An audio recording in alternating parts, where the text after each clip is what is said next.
Good evening and welcome to the Brockton Public School Policy Subcommittee meeting. We are gathered at the George Room Little Theater at Brockton High School, 470 Forest Ave, Brockton, Massachusetts, 02301. In addition to attending, the public can view this meeting via television on Comcast Channel 8 and 1071 HD version and online via this link, www.youtube.com/TheBrocktonChannels. I do call this meeting to order, and I will establish a quorum. Ms. Oliver? Here. Mr. Rodriguez? Present. Ms. Azak? Here. And Mr. Sullivan is also on the phone? Here. Okay, we do have a quorum. Agenda item number 3 is discussion and potential vote on the following policies. Before we go over these, I would say we take them one by one and make a motion in respect to each one individually and move them forward. All the school committee members did receive these electronically and hard copy last week, so hopefully you guys had time to review these and have questions and suggestions ready for this meeting. We'll start with the first policy, which is BEC, executive sessions revised by council based on requests from multiple members.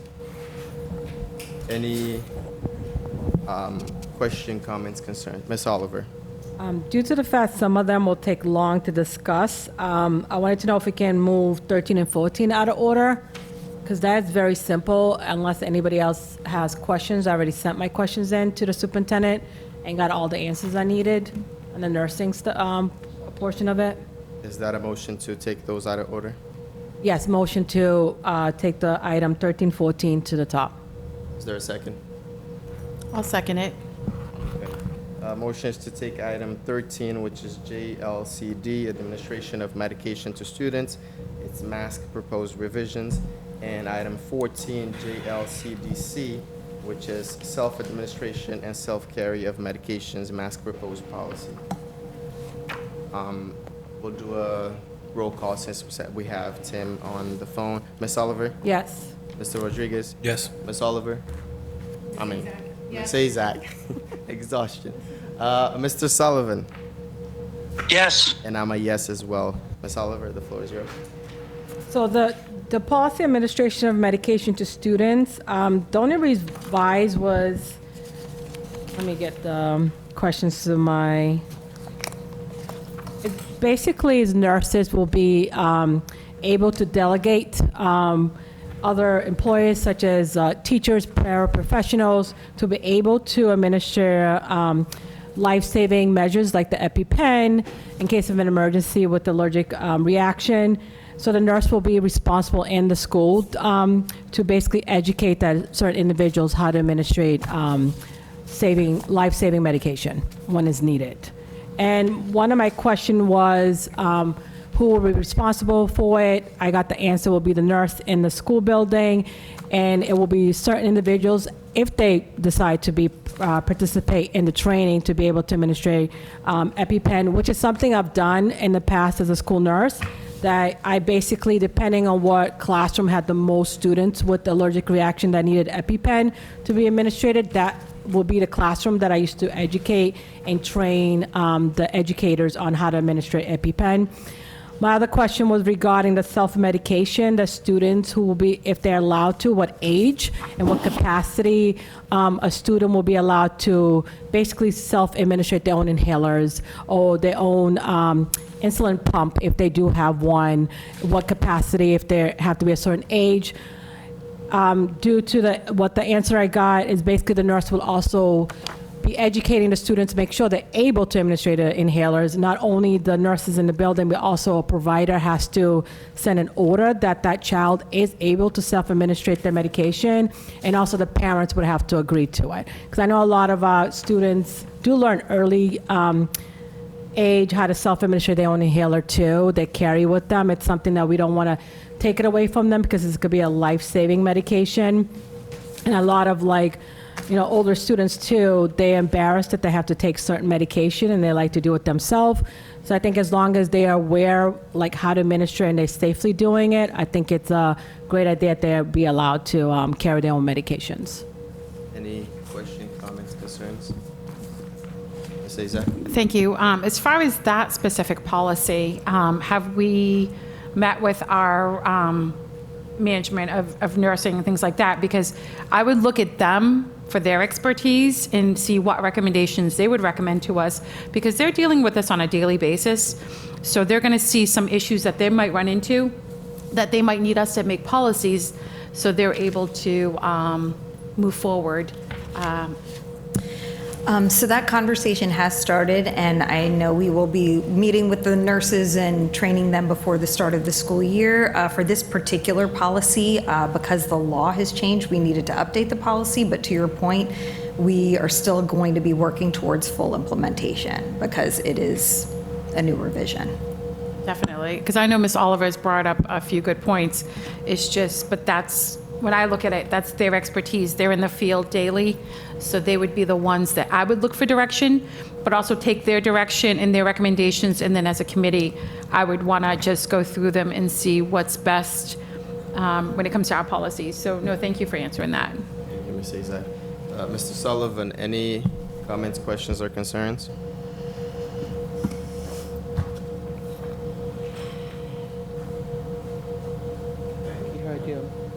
Any other members have anything in regards to those two? Ms. Just Sullivan? quick thing, I think, Melinda, was he talking to me?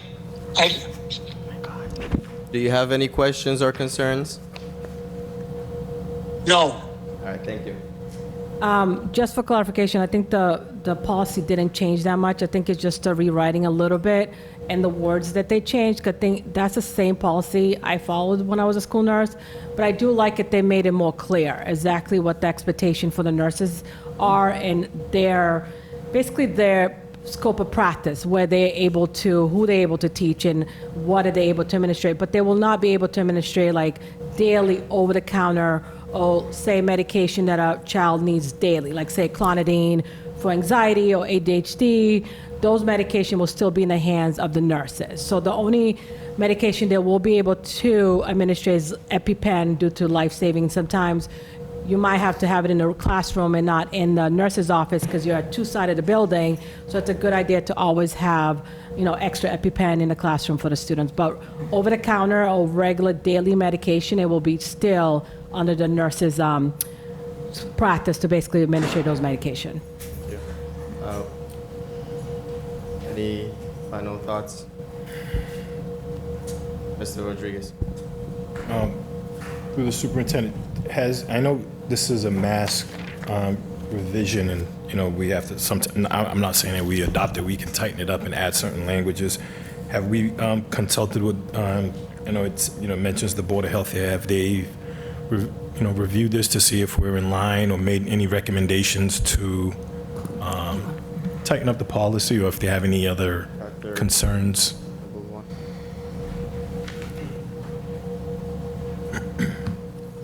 Hello. Yes, we are, Tony. So in order for us to implement, so right now we have an emergency epinephrine delegation program, period. The policy expands that. However, in order for us to expand that, our school nurse manager needs to be trained. And I believe the program is the School Health Delegation, the MCSR, which is a function of the Board of Health, Public Health. So we are working collaboratively as the ability to expand our delegation program. In order for us to do that, we're in partnership with them as they set the standard by which our nurse manager would then be trained to then implement any delegation policy beyond emergency epinephrine. All right, thank you. Good question. What's the will of the committee in regards to those two policies, 13 and 14? Do you want to refer them favorably to the committee for a first reading? Motion to move it forward favorably to the committee. Is there a second? I'll second. Second motion has been made and properly second to refer policy 13 and 14, JLCD and JLCDC respectively, to the full committee. On the motion, Mr. Rodriguez. Can we just read the policy so the public can know exactly what it is? Title? Sure. Policy JLCD is administration of medication to students, mask proposed revisions. And policy JLCDC is self-administration and self-carry of medication, mask proposed revisions. I'll do a roll call. Ms. Oliver? Yes. Mr. Rodriguez? Yes. Ms. Azak? Yes. Mr. Sullivan? Yes. And I'm a yes as well. It carries. Any other items that you guys would like to pull out of order before we start going down the list? Seeing none. We'll go back to policy number 1, which is BEC, executive session, revised by council based on requests from multiple school committee members. I do recall this one, and I'll read the language that has been added, and if any members have any question, comments, or concerns, we can dive into that. The only section that has been added is that, and it reads as follows: all committee members will be permitted to attend executive session regardless of whether they attended the open meeting preceding the executive session. Any committee members attend executive session remotely must confirm they are alone and cannot be overheard and shall turn their camera on if attending via video conference. I'll open it up for discussion. Ms. Oliver? Thanks for adding this clarification to the question that we had. This does help the situation moving forward, especially some of us that is still new. I mean, it's only been 3 years, but I've never had to come to this issue before. So I think this is a great clarification to know exactly how the executive meeting, if you're not here in the regular meeting, if you're able to attend. So I think this just clarify, especially for new members and also those one that's still kind of new. So my only part is so if you're going to be in executive section, is this mandatory to be in video? That's a good question. I think it's a matter of policy, whether this committee, Maybe we can get clarification for our legal team if that's something that needs to be added to the policy. So currently, you permit remote attendance either via phone or video conference. So I didn't make it mandatory to be via video conference. If you'd like to do that, we can make that amendment to the policy to say, and shall turn, or adding something along the lines of may only attend executive session via video conference and shall turn their cameras on. We can make that amendment. That this does not contemplate it being exclusive. This would still allow a member to attend via phone. They can attend via phone, but as long as I'm able to make sure that there's no anybody else individual in that room, Yes. I think that we need to basically make an amendment to state that it needs to be a video conference for protection due to the executive session. any other thoughts I on think this? we all Ms. have FaceTime these days, so we all able to do video conference. I was gonna caution on that limitation, but then I remember we could do FaceTime if possible. Ms. Azak? On that recommendation, absolutely. So this was one item that I really would prefer that we do have on there, because sometimes many of us might be traveling, and there are very important meetings that, every meeting's important, but sometimes there are executive sessions that we should be able to be informed, especially when we're speaking with our attorneys. I would recommend that we do have it on video. We have, let's just say, I'd recommend that we put the video in there when possible. And even if we could log in on a laptop to actually see the person in person with the camera on, because we are discussing sensitive, confidential information with our attorney. And we do have client-attorney confidentiality. So you really need to make sure that that person is alone at the time. So I would definitely make a recommendation to move this to the committee of a whole for further review. Okay, thank you. Let the record reflect that Mr. Pina is with us. Mr. Rodriguez? So it's just the language of adding video, so that could be, Yeah, it could be a quick amendment. You could make a motion to recommend the policy with that amendment to the full committee. Want to change your Is motion? there a motion on the floor? Well, on that motion, it's not just adding video, allowing the member, if they're not able to make it to the previous meeting, that It they will. says. Yeah, but we added that. I believe, Yeah. Mr. Rodriguez, that was the difference, I think, is allowing that member to be able to attend. Robert's rules, there's nothing that says that you have to be in the previous meeting to be able to attend an executive session. And so I think that wording and the wording of the video, I believe, were what was added. Okay. Mr. Rodriguez? Shouldn't we have the language added, if so, the chair does permit? Because it's up to the chair who chairs any of those subcommittees or the meeting to allow anybody to attend remotely, because that's what the statute states. Correct. So this policy would it would be conceding that authority for executive session only. session, And I think this only applies, it's not specific whether it's executive session of the whole or subcommittee, so it would apply to both.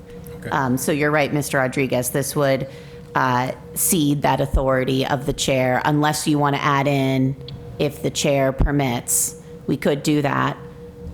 So we could amend it to make that amendment as well.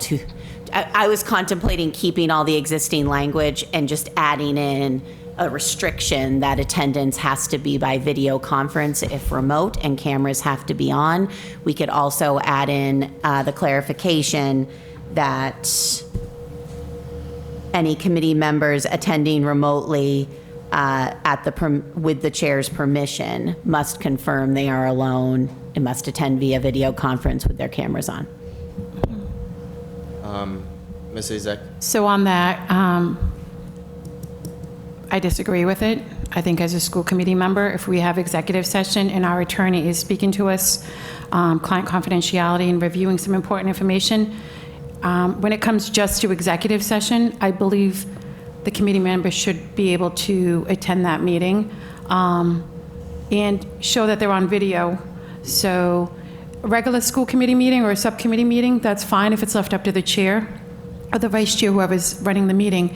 But when it comes to executive session, I, as a member, should have that right. If our attorney is, and it happened, I'm going to be very transparent, it happened, and I was not allowed to sit in on executive session. And if there was something that was very much more urgent and needed a vote, I have every right as a school committee member to know what our attorney, that's not left up to my chair or vice chair. I was elected into this seat, and I have a right to hear what my attorney has to say. I'm not going to make a big deal about it, but this is why we're reviewing this specific policy. So a school committee meeting or a subcommittee meeting, I completely understand. But when we're one-on-one with our attorney and we're talking about whether it's litigation, bargaining, or anything, we as members shouldn't have someone else dictate whether or not we can attend that meeting. And I believe Robert's rules states that. I could be wrong, but I believe it states as a member I have every right to attend it without somebody telling me whether or not I can attend it. So. Thank you. Mr. Rodriguez? I just want to clarify it wasn't to attend, it was to allow either video or phone if the chair permits. I apologize. Not attending the meeting. I was like, wait a minute, My Tony. apologies, I wasn't clear on that. I just wanted to make sure it was clear on that. It was via phone or a laptop, so, Yeah, because I think anything- it's a good point, and going back to what Anna was saying earlier about the video, I was a bit taken back because if you have some technical difficulties and you can't join via video and there's something really important that you need to be there and listen in, then yes, the chair should be able to say, let's do a phone call, make an exception, if you will. I apologize. I misunderstood it because I'm going, wait a minute. So, but I know we've questioned the specific policy recently, so Okay. I just wanted to make sure we were very transparent. So, no, I appreciate that. You're right, because there are sometimes your camera's not working, you don't have good reception, you might be out of the country. But no, thank you. Mr. Pina, we're discussing the executive session policy. We just added the language that members can attend even if they're not in the regular meeting. What's the will of the committee to refer or not to the full body? I think Ms. Azak put a motion with the, The motion, want to redo the motion again? Yeah, could you it please? was pretty much the motion to move this forward to the committee of a whole for recommendation and The vote. amendment for The video. two Oh, I amendments. apologize, but the two amendments as stated by our counsel for video calling and the chair or vice chair to allow for either video calling, and it's up to their discretion whether or not they allow it that evening, a regular call or video call. Is there a second? Second. Motion has been properly made in second to move policy B BEC, executive sessions revised by council based on requests from multiple school committee members to the full committee. I'll read the change again as on the wrong page. All committee members will be permitted to attend executive session regardless of whether they attended the open meeting preceding the executive session. Any school committee member attending executive session remotely must confirm they are alone and cannot be overheard and shall turn their camera on if attending via video conference, and the amended language as well. I'll do a roll call. Ms. Oliver? Yes. Mr. Rodriguez? Yes. Ms. Azak? Yes. Mr. Pina? Yes. Mr. Sullivan? Yes. And I'm a yes as well. It carries. We'll move on to the next one, 2, which is KE, public complaints revised by council based on request of the committee. I'll read the amendment and then we can move on to discussion. The added section reads as follows: complaints about school committee members will be referred to the chair and vice chair, who will assess whether the complaint, if true, would violate any district policy. If the conduct as alleged would violate district policy, it will be brought to the full committee for review and direction at the next regular meeting, unless policy dictates otherwise. In all cases, the subject of the complaint will be notified by the chair and/or vice chair. And this is open for discussion. Ms. Azak?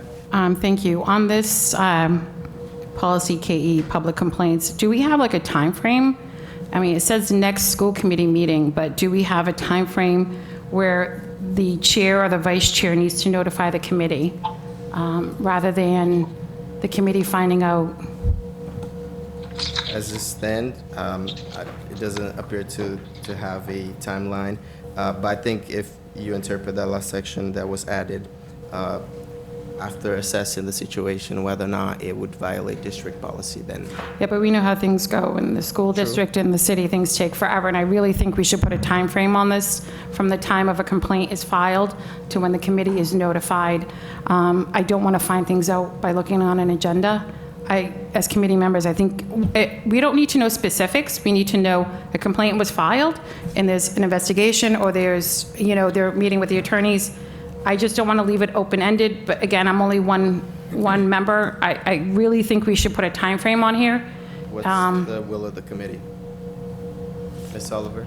I mean, to be a mandated reporter, you do have to do report within 24 to 48 hours. So, I mean, not including the weekend is not a business hours for certain departments, so it could be 48 hours, 24 to 48 hours, depending on the urgency and what are the type of complaints too that's coming through.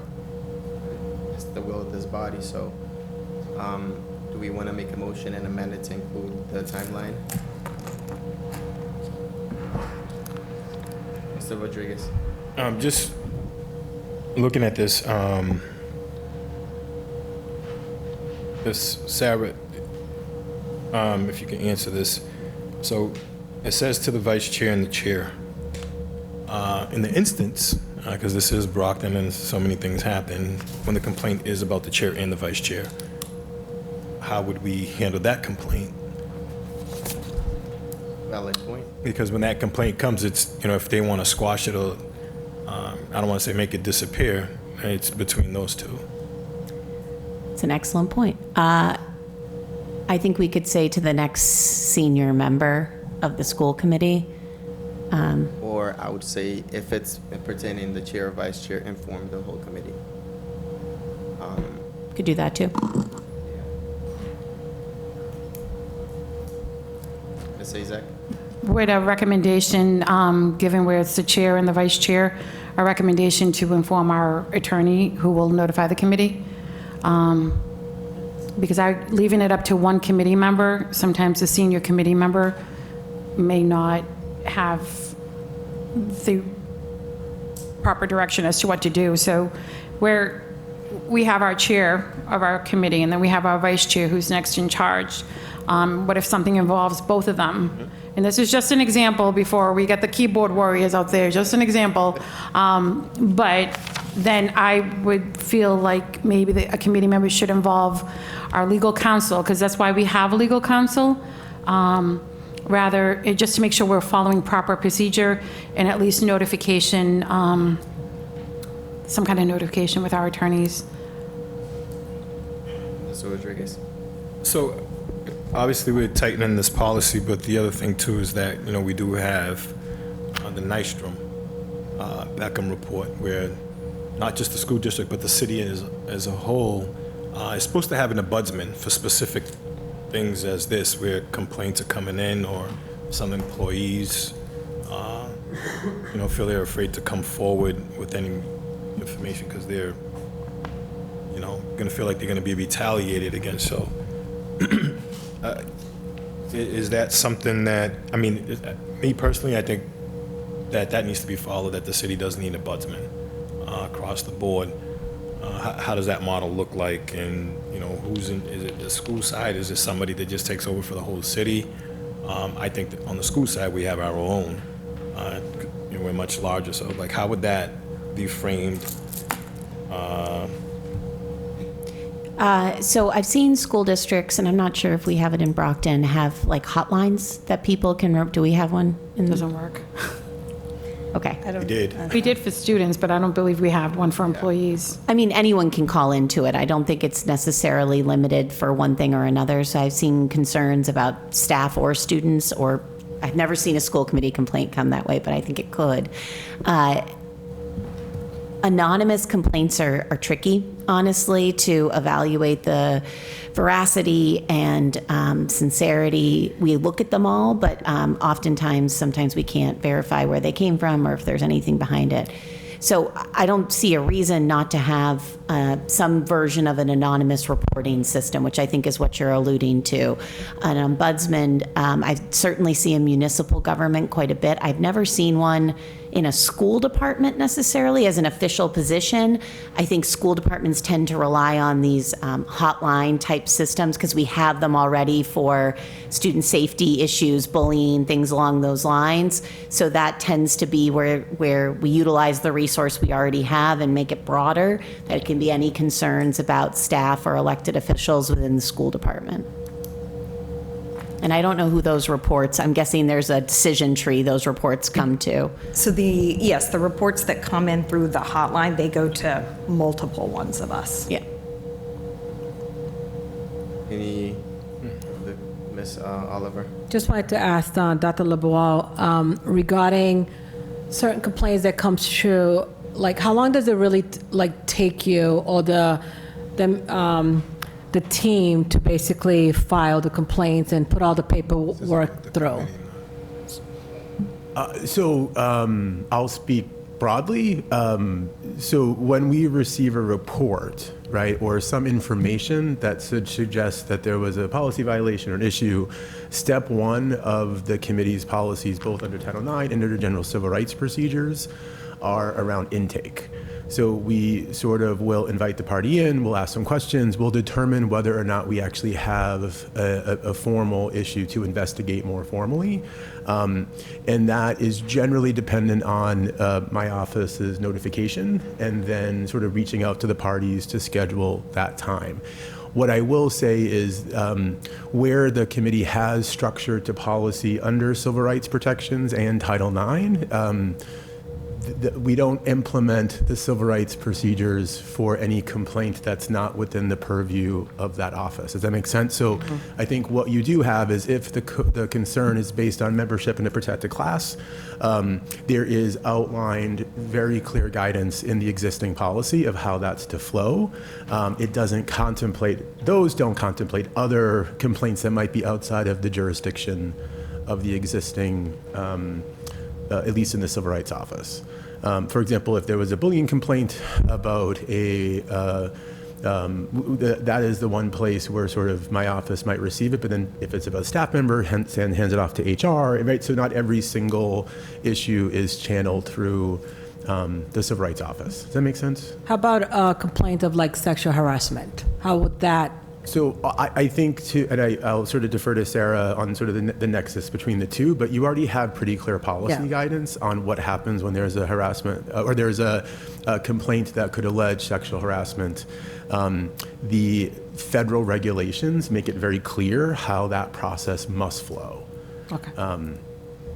Just And wanted that to make, requires- because the reason is the timeline, I don't want to put like 24, 48 hours, and you're still in the middle of taking intake, and I don't want the wrong information being given to us, or like saying there's like, oh my God, there's a fire, when really there wasn't. Sure. I want to make sure when we get the information, we get all the information, not he says, she says, but the whole investigation of what happened, transpired, is this a legit complaint or not? Like, instead of getting like pieces and pieces, and because when you get pieces and pieces, our mind goes, right? And we're thinking, oh, whoa, did this person really do that? Did that person really do that? Without the investigation really going through and being completed by professionals that does it every day, right? So I think that's why my worrisome is to make sure that we're getting the correct information in the correct time. Sure, that's fair. I think to that point, just also make sure we're being mindful of time, so I ask that we focus more on the policies in front of us. But to your point, Ms. Oliver, I agree with, receiving premature information, but I think a notice of a complaint could be something that could be provided.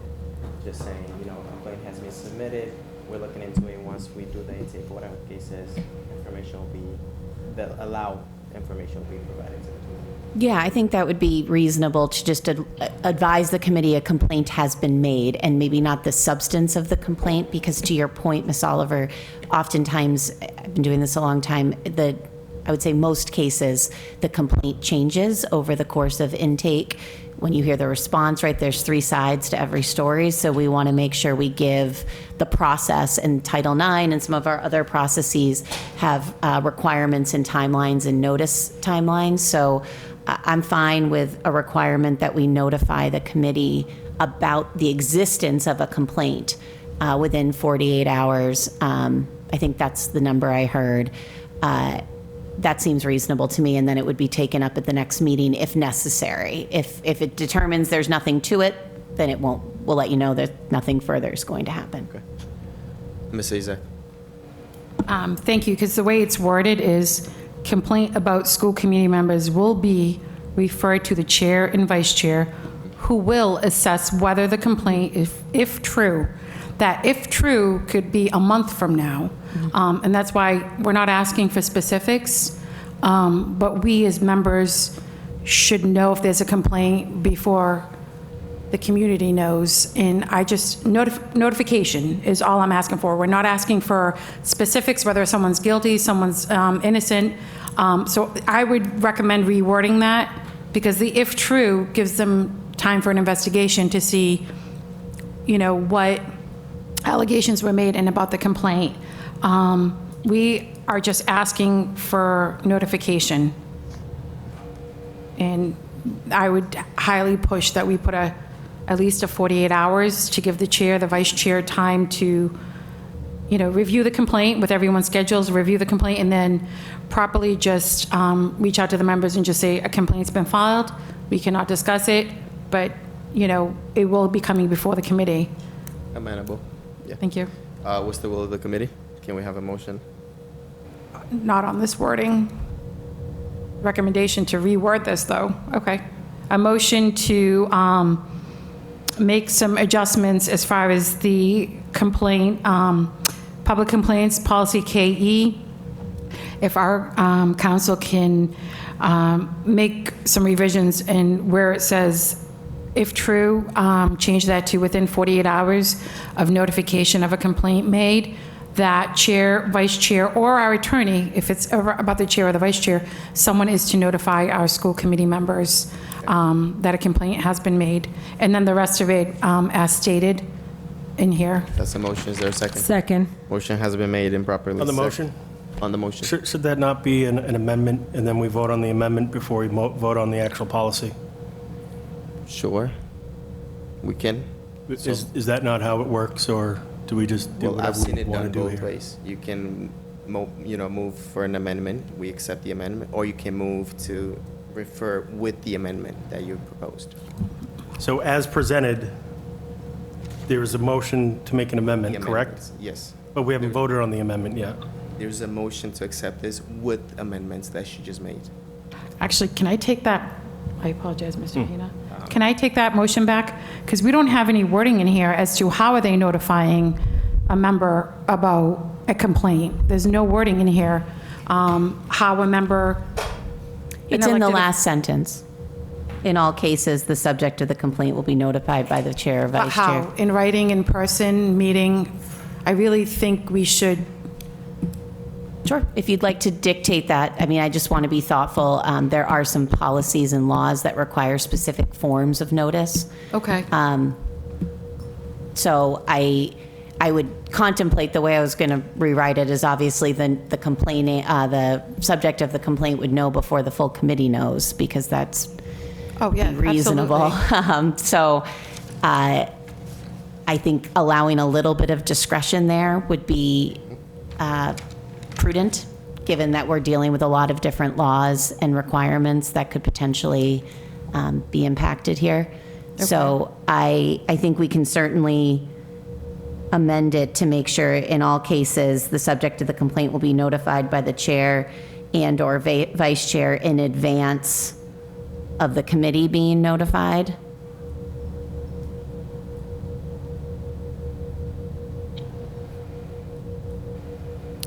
So we don't have anything as far as a policy as to, in years past, if an issue arose, whoever the vice chair would be, would sit down with our attorney, the superintendent, given the situation, and we would talk about what issue came up with a member, and not really speaking about a complaint, but we would meet face to face and have a meeting with them. I mean, I know this is talking about complaint. We might need to just create a separate policy maybe, not to go off track, but just how we handle things as to, we meet when there's not an actual complaint, given the level of the complaint, if that makes sense, that comes before us. So, I mean, it's always been, this is how we handle it, but we're finding that we really need to put this in black and white on paper, because some of the policies are just really vague. And I just feel like, since we're looking at this, maybe, you know, a KE-A or whatever, like not really an addendum, but an attachment on just issues with a member. This is how we handle it. We've had meetings before. We've had the member come in. We've sat down with them, but not an actual physical complaint was filed, but it was a complaint from other members or someone within the community. So I'm not sure. I don't want to go off topic, but this is important that we do. In that situation, sir, would be that something that Joyce can recommend to you, and then you send it back to the full committee for review? I think the goal of this complaint was to make it black and white, so there's no discretion, honestly. So that may have been how things were handled before, but what I understood was the desire of this policy was that everything, regardless if it's minor or major, Oh, okay. Just in general, would be any brought complaint. to the full committee moving forward, so that there's no discretion.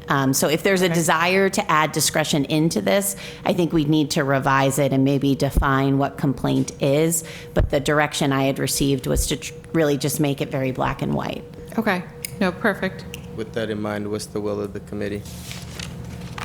So I keep the motion that I made, and that was properly seconded with the recommendations of our attorney. A motion has been made and properly second. I'll do a roll call. Ms. Oliver? Yes. Mr. Rodriguez? Yes. Ms. Isaac? Yes. On the motion, On the motion. so that means that it's going to come back to us again after it's rewritten to vote So- on the actual policy? Yes, it's not going to be voted on. This is to refer to the full committee. We're going to do the first reading. It'll come back on the agenda again before we actually adopt the policy. So, Yes. That was a yes? Yes. Mr. Sullivan? Yes. And I'm a yes as well. It carries. And we'll move on to item 3, athletics policy. On the next item? Submitted by Mr. Yes. On the next item, I make a motion to refer this to the Athletics, Arts, Extracurricular Subcommittee, where it was meant to go after review from the lawyer. A motion has been made. Is there a second? Just on The motion. the motion, I did send out some some questions, if you don't mind answering some of them, knowing that you put this policy through, especially before the next subcommittee meeting, so I know exactly, like, all my answers to my questions, so I can be more prepared to approve or not approve this policy, if you don't mind doing that, Mr. Pina. Mr. Pina. Yeah, the point was to have it reviewed by legal and then have it discussed in further detail in the subcommittee, not brought before the policy subcommittee beforehand. So I will do that. All right. Motion has been made to move this to refer it to the athletics subcommittee. Is there a second? Second. Motion has been properly made in second. I'll do a roll call. Ms. Oliver? Yes. Mr. Rodriguez? Yes. Ms. Azak? Yes. Mr. Pina? Yes. Mr. Sullivan? Yes. And I'm a yes as well, it carries. In that case, we'll move on to item number 4, new policy. School Committee Superintendent Communications, submitted by Mr. Pina. Everybody should have a copy of the policy, and I'll open it up for discussion, if there's any.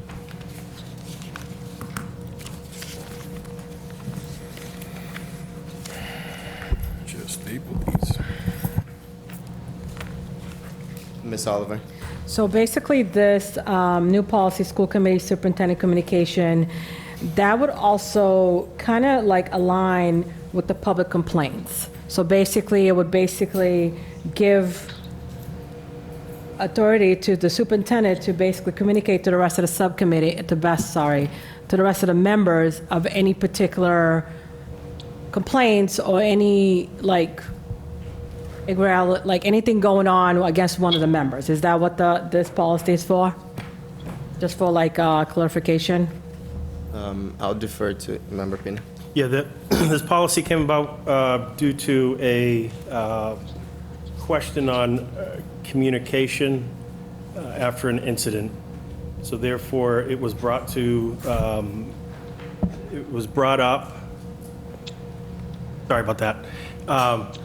It was requested by the superintendent to have guidance on how we should communicate or how she should communicate with us. I took that and then had a model policy that I had used and formatted it to our needs. And I think, I was in agreement with this, and I think at the time it was also appropriate, given that we didn't have the addition to that last piece that we just actually approved. So it makes sense. We can either accept as it is, or we can just postpone it for now if the language that's been added to the existing policy feels sufficient as far as communicating matters that come up. Superintendent? So I actually have some questions because this says you'll approved the other policy, right? That says chair and vice chair, but this one says all school committee members should be notified. So is that? Yeah, I think it conflicts a little bit now that we have the added language. Because it says notification shall be provided directly to all school committee members and shall not go through any intermediary.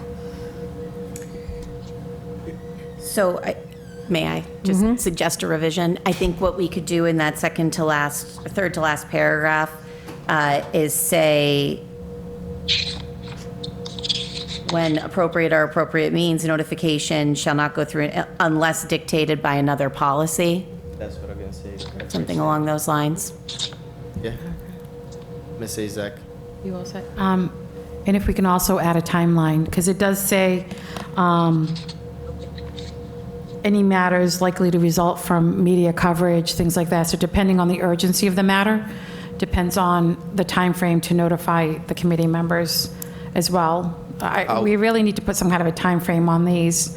I would recommend the same time frame as the other policy. That way, that notification is going through, and they're working in conjunction. Well, with one depending on the urgency. If it's something that's going to require media, then there's something happening that, and the superintendents have always been good over the years, and Dr. Tahiliani, as far as notifying us if there's like an urgent matter happening. But it's always good to just have a time frame somewhere on there.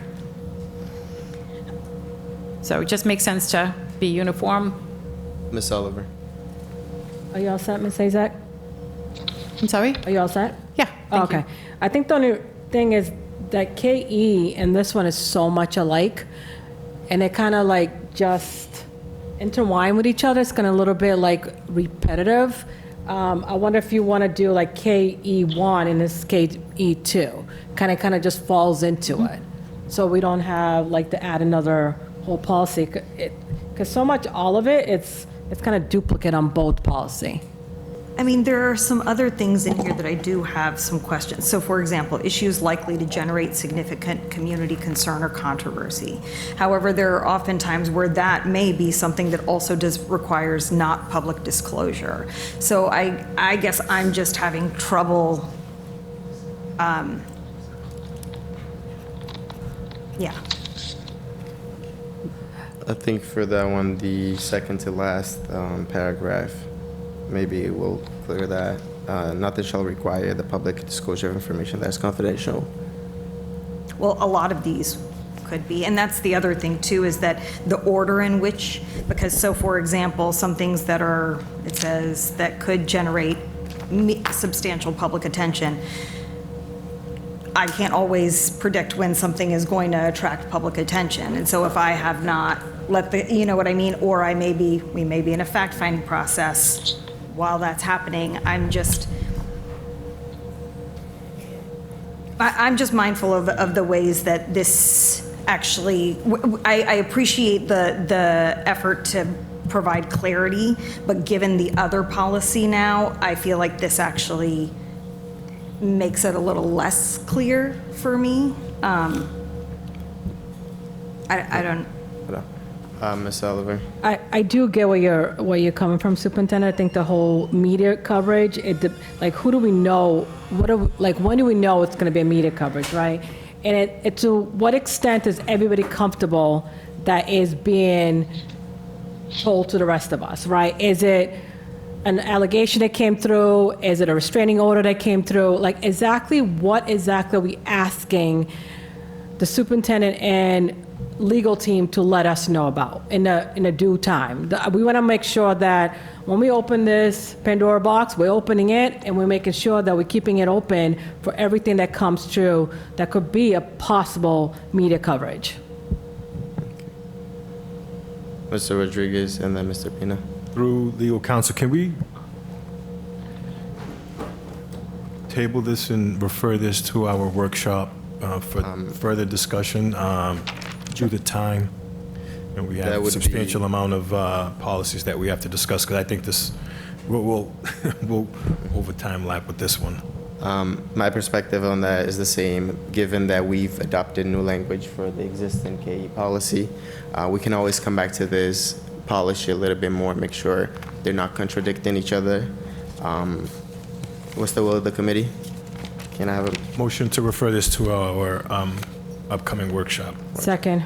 motion? Has been properly made in second. I'll do a roll call. Ms. Oliver? Yes. Mr. Rodriguez? Yes. Ms. Azak? Yes. Mr. Pina? Yes. Mr. Sullivan? Yes. And I'm a yes as well. It carries. Next policy is BBAA, School Committee Member Authority Revision submitted by myself. You guys should have received a copy of our BBAA, which is School Committee Authority. I just added, and it's highlighted and bolded, the language about school visits, offices, department. I believe earlier on when I joined the school committee, we had a lot of discussions about this, unannounced visits and whatnot. I just wanted to put it in writing to make sure we're following proper guidelines and procedures to make sure people are aware when we're going to schools, we're visiting sites, offices, whatever the case is. And obviously notifying the superintendent as well.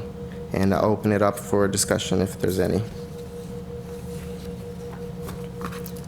Mr. Sullivan, any question, comments, concerns?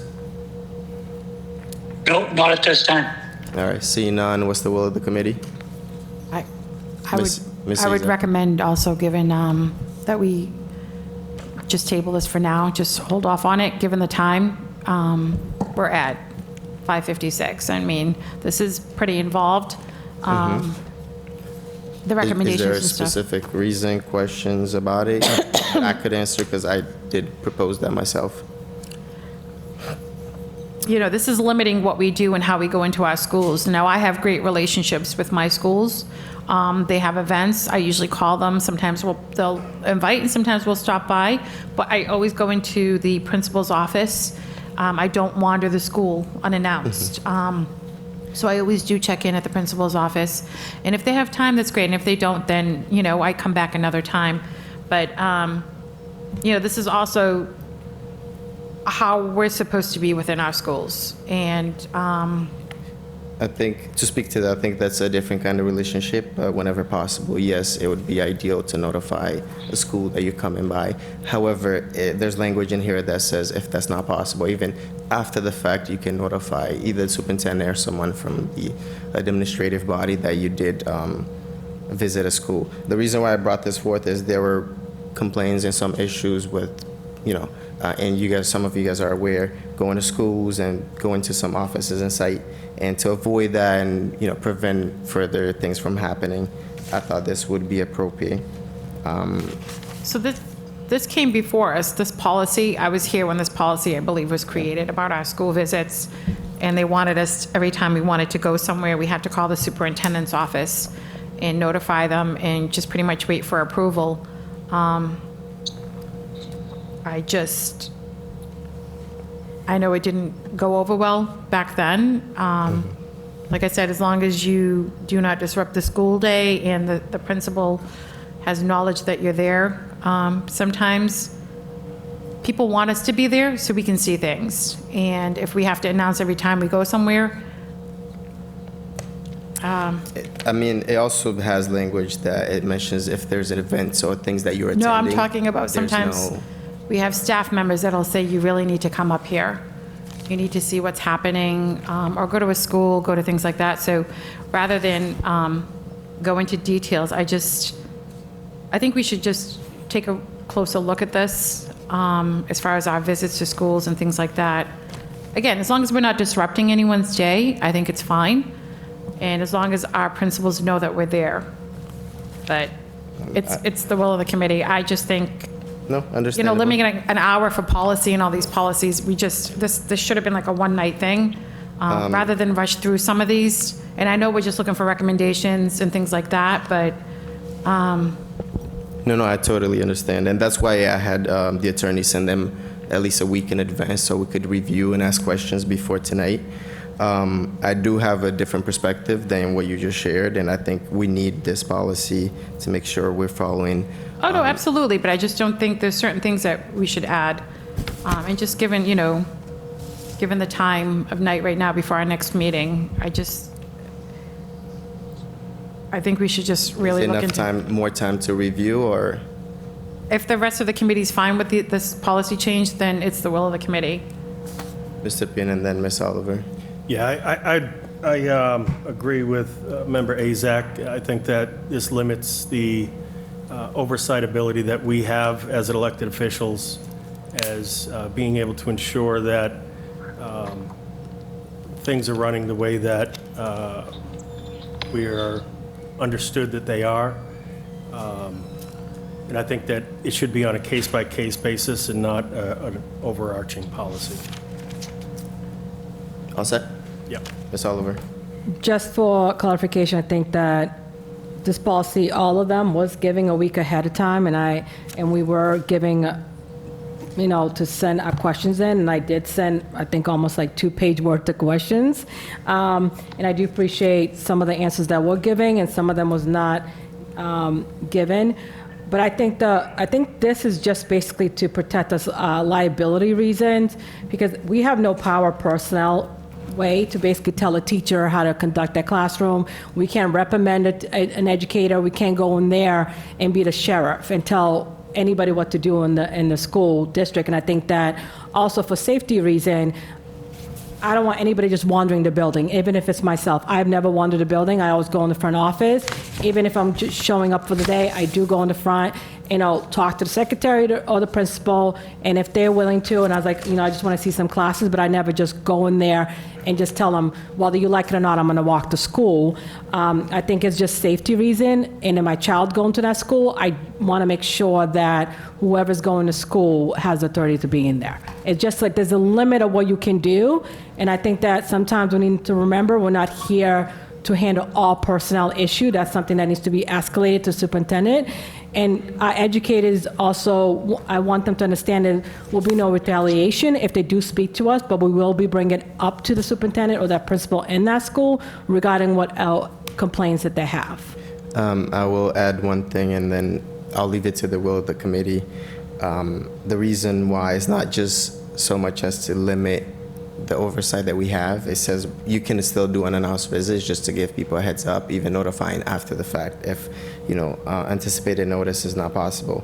However, if complaint comes in or we don't have anything that says the rule as far as visiting the schools, the offices, the transportation department, or any places that we have. There's no policies about that. At least now we have something, we have a guideline, something that can say, this is how we're supposed to do it. What if I wanted to make an official visit? I know who to notify or the steps to follow to do so. It doesn't mean if I have a relationship with one of my schools, in order to go there, I got to give ample notice and so on and so forth. You still have that relationship. You can notify the principal, hey, I'm coming by, I want to discuss X, Y, and Z. This policy does not prohibit or limit that possibility. But I know we all have different views, so what is the will of the committee? I mean, it's 6:03. We have Yep. over 5 of them. I think we have to table them for the next meeting. Sarah, can we go through them and vote, or do we? We have 8 left.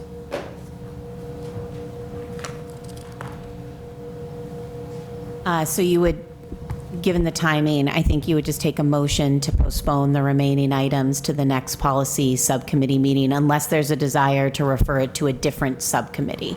But that would be my advice if there's no motion to move this forward at this point. Is there a motion to move it forward, or do we postpone?